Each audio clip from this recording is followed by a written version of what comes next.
ever feel like you're stuck seeing the world through like a distorted lens? Yep. Like you're missing a crucial piece of the puzzle. Yeah. Today we're going deep, deep, deep into a concept that might just reshape how you see, how you experience reality. Okay. The Toltec bubble of perception. And what's fascinating, I think, about this idea is it's not just some abstract philosophy. Right. It's rooted in the ancient Toltec wisdom tradition. We're talking about like knowledge passed down for generations, Yeah. offering a very unique perspective on how we perceive the world. Right. You know how much I love a good intellectual treasure hunt. Right. We were stumbled upon this idea through a YouTube lecture Okay. by Genrimain, Focus. and he found it in a blog post about the teachings of Carlos Castaneda. Wow. Ever heard of him? Absolutely. Yeah. Castaneda, his work is pretty much legendary in anthropological circles. Oh, wow. Back in the 1960s, he spent years studying with a Yaqui sorcerer by the name of Don Juan Matus, Oh, wow. immersing himself in Toltec wisdom. Oh, And Castaneda's books, they document his experiences, right. offering a glimpse into this really rich tradition. Okay, I can already tell we're going down a very fascinating rabbit hole here. Yeah. So what exactly did Castaneda learn from this mysterious Don Juan? What is this bubble of perception all about? At its core, the Toltec view, as described by Don Juan, suggests that we're all swimming in a sea of what he called energy charges. Energy charges. Yeah, imagine like everything Okay. around us, Okay. including ourselves as these luminous pulsing beings of energy constantly interacting. Okay, hold on. Yeah. Luminous beings of energy? That sounds like something straight out of Star Wars. Think of it this way. Okay. You know how like your phone can feel warm to the touch after you've been using it for a while? Right, yeah. That heat is a physical manifestation of energy, right? Okay. Now imagine that same principle applied to everything Everything. in existence, Okay. including us. Okay. We're not just physical bodies. We're vibrant fields of energy interacting with the world around us. I'm starting to see where you're going with this. Yeah. So if we're all these luminous beings, how does this bubble of perception come into play? Well, according to the Toltecs, each of us experiences this energy, this reality, Yeah. through a unique filter, Okay. a bubble of perception. Okay. And it's shaped by our upbringing, Right. our beliefs, our past experiences, everything that makes us. So it's like we're all looking at the same world, but through Counts- different colored lenses. Different lenses, right? Yeah. Yeah. And the problem is we often mistake our limited perception for the entirety of reality. Oh, wow. We forget that our lens exists, and we assume that everyone else sees the world the same way we do. Which can lead to a lot of misunderstandings and conflicts. Exactly. And maybe even misconnections, right? Well, precisely. We get so used to seeing those reflections in our bubble that we mistake them for reality itself. Wow.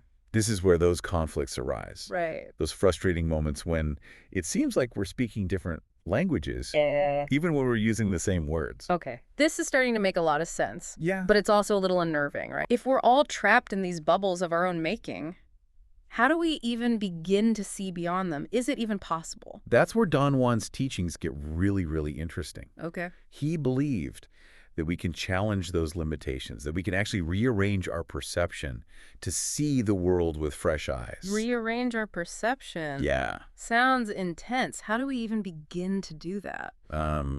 All right, so we've established that we're all operating within these bubbles of perception. Right. Shaped by our own experiences and beliefs. Yeah. It's a pretty sobering thought. It is. But you mentioned that Don Juan believed we can actually change how we perceive the world. Yeah. That we can rearrange our perception. That's a pretty bold claim. It is. Where do we even begin? Imagine your perception as a room full of furniture. Right. Yeah. You've arranged it a certain way. Right. It's comfortable. Yeah. It's familiar. But over time, it gets Yeah. a little stale, Yeah. a little cramped. Okay. Don Juan's techniques are like getting a whole new set of furniture. Okay. Maybe even knocking down a wall or two Okay. to open up the space. I like it. It's about disrupting those habitual patterns of thinking and seeing, shaking things up so we can experience the world in a whole new light. Okay, I like that analogy. It's Yeah, like yeah. hitting the refresh button on our minds. Exactly. So what are some of these perception rearranging techniques that Don Juan taught? One powerful practice is called erasing personal history. Okay. Now, before you panic, Yeah. It's not about literally forgetting your past. Yeah. Think of it more like editing a movie. Right. We all have those scenes in our lives Right. that play on repeat. Those narratives we tell ourselves about who we are, Yes. often based on past hurts, regrets, or limiting beliefs. Ouch. Yeah, we've all got those mental movies we wish we could edit. Right. So how does erasing personal history help? It's about recognizing those narratives. Okay. Those repetitive thoughts and emotions that keep us stuck. Right. And choosing to rewrite the script. Okay. It's about questioning those deeply ingrained stories. Right. And seeing if they truly serve us. It's like we're not just passive viewers of our own lives. Exactly. But active participants who can choose a more empowering narrative. Yes. So if erasing personal history is about rewriting our internal scripts, what's next on Don Juan's list of perception-shifting tools? Another technique Don Juan really emphasized was non-doing. Non-doing. Yes. Okay, that sounds a little too close to my ideal Saturday afternoon on the couch. Sure. Is this where I finally get to embrace my inner sloth? Not exactly. Okay. Non-doing isn't about being lazy. Okay. It's about breaking free from those routines and automatic behaviors that keep us locked in these rigid patterns of perception. Okay. It's like when you take a different route to work and suddenly you notice things you've never seen before, Right. even though you've driven that same stretch of road 100 times. Ah, so it's more about shaking up those ingrained routines, Exactly. disrupting those autopilot modes of thinking and behaving. Precisely. It's about approaching life with a beginner's mind, full of curiosity and openness to new possibilities. That makes a lot of sense. Yeah. We get so used to seeing the world a certain way that we stop really seeing it at all. Right. It's like our brains go on autopilot. Right. But if we can break free from those routines, those habitual ways of thinking and perceiving, Right. maybe we can start to see the magic in the mundane again. Yes. So besides erasing personal history and non-doing, Yeah. what other tricks did Don Juan have up his sleeve for shattering this bubble of perception? Don Juan also taught a very powerful technique called the recapitulation. Okay, love a good dramatic name for a technique. Right. What is the recapitulation all about? It's essentially a deep dive into your own past, Okay. but not in a nostalgic or sentimental way. Mm. It's about revisiting past experiences, particularly those that were challenging or emotionally charged, and consciously reinterpreting them from a place of greater awareness. So it's not about dwelling on the past, but Right. about learning from it and then letting it go. Exactly. It's about acknowledging that our past experiences, while they might have shaped our perception, Right. don't have to define us in the present moment. Right. We can choose to release the stories and limiting beliefs that we've attached to those experiences and step into a more expansive version of ourselves. This is all starting to make a lot of sense. Good. But it also sounds like incredibly challenging work.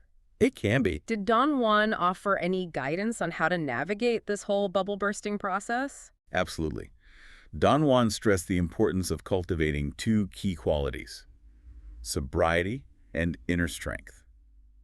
Okay, so by sobriety, are we talking about ditching the Friday night margaritas? Sure. Because those are a non-negotiable part of my personal bubble of perception. Well, while limiting distractions can certainly be helpful, Don Juan wasn't necessarily talking about abstaining from substances. Okay. He was referring to a clarity of mind, Okay. a state of heightened awareness that allows us to see through the illusions of our own perception. So it's about being present, Yes. aware, Yes. and less reactive to the constant chatter of our mind. Exactly. It's about cultivating a sense of inner stillness Right. amidst the chaos of life, Yeah. which allows us to make conscious choices rather than reacting automatically from old patterns and limiting beliefs.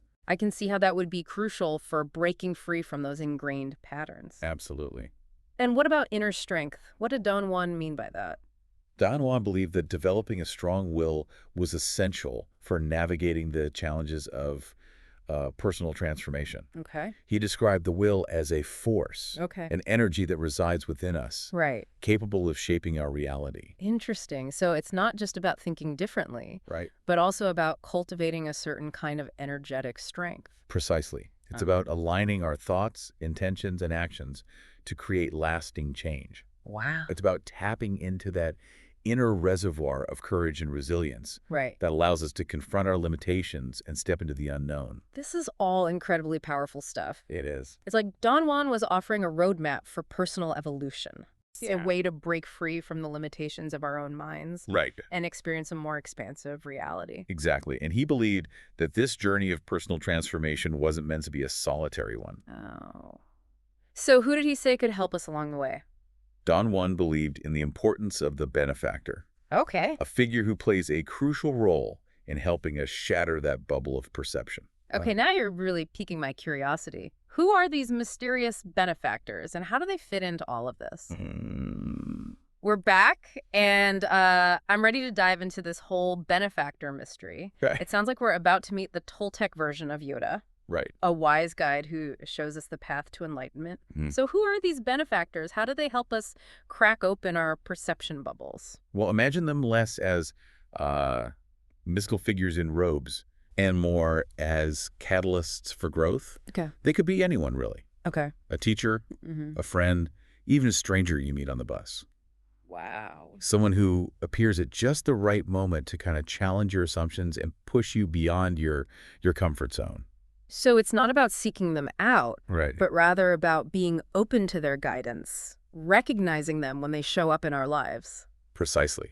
They might not arrive with a fanfare or anything, Right. but their impact can be profound. Yeah. Don Juan believed these benefactors act as mirrors, reflecting back to us our blind spots, helping us to see the world through a new lens. It's like they're holding up a giant cosmic mirror, Right. forcing us to confront those parts of ourselves we've been avoiding. No wonder Don Juan thought they were essential for breaking free from this bubble of perception.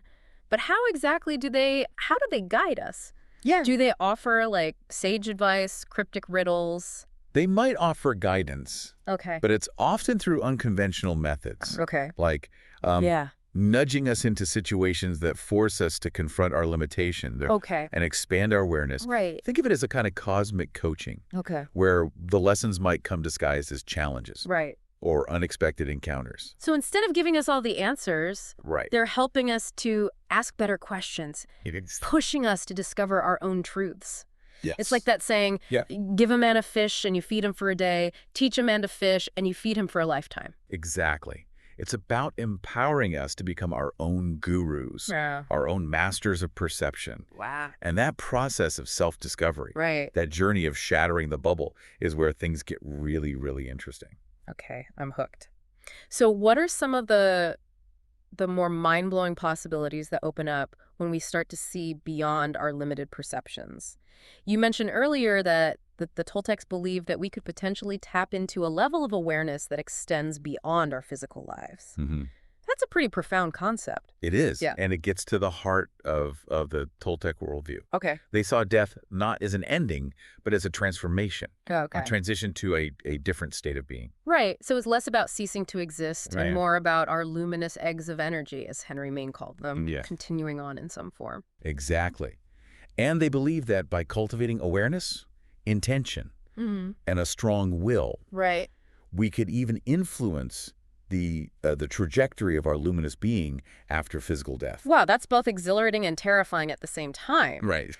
But even if we set aside the more metaphysical aspects of the Toltec teachings, there's still a lot that we can apply to our everyday lives, right? Absolutely. Yeah. Imagine how different our world would be if we approached life with the understanding that our perception shapes our reality. Right. What if we could let go of the limiting beliefs and stories that keep us trapped in fear, doubt, and negativity? It's like we could collectively hit the reset button on our perception Yes. and create a more compassionate, understanding, and joyful world. That's the potential that lies dormant within each of us, Right. waiting to be unlocked. And the Toltec teachings offer a roadmap for that journey of self-discovery and transformation. A roadmap, you say? So it's not about blindly following someone else's path, but about using these ancient teachings as a guide for our own unique journey. Precisely. Yeah. Remember Don Juan's emphasis on personal experience. Yeah. The Toltec path isn't about dogma or blind faith, Right. but about actively engaging with these teachings, Okay. experimenting with the techniques, Right. and discovering what works for you. So it's about taking ownership of our own growth and evolution. Exactly. It's about recognizing that we have the power to reshape our perception, Yes. to shatter the bubble, and experience a more expansive, fulfilling, and ultimately freer way of being in the world. Exactly. And that's a journey worth taking. This deep dive has been incredible. We've journeyed from the mundane to the mystical, Yes. from the confines of our perception bubbles to the boundless realms of possibility. And while we've covered a lot of ground, I have a feeling this is just the beginning of the exploration. It is, yeah. Yeah. The beauty of the Toltec teachings is that they offer a lifetime's worth of insights. Right. The more we delve into them, the more we realize how much there is to learn about ourselves Right. and the nature of reality. So as we wrap up this deep dive into the Toltec bubble of perception, we invite you, our listeners, to continue the exploration. Take a closer look at your own perceptions, challenge your assumptions, Yeah. and see what wonders await you when you dare to step outside the confines of your own bubble. It's worth it. Until next time, keep questioning, keep exploring, and keep expanding your reality.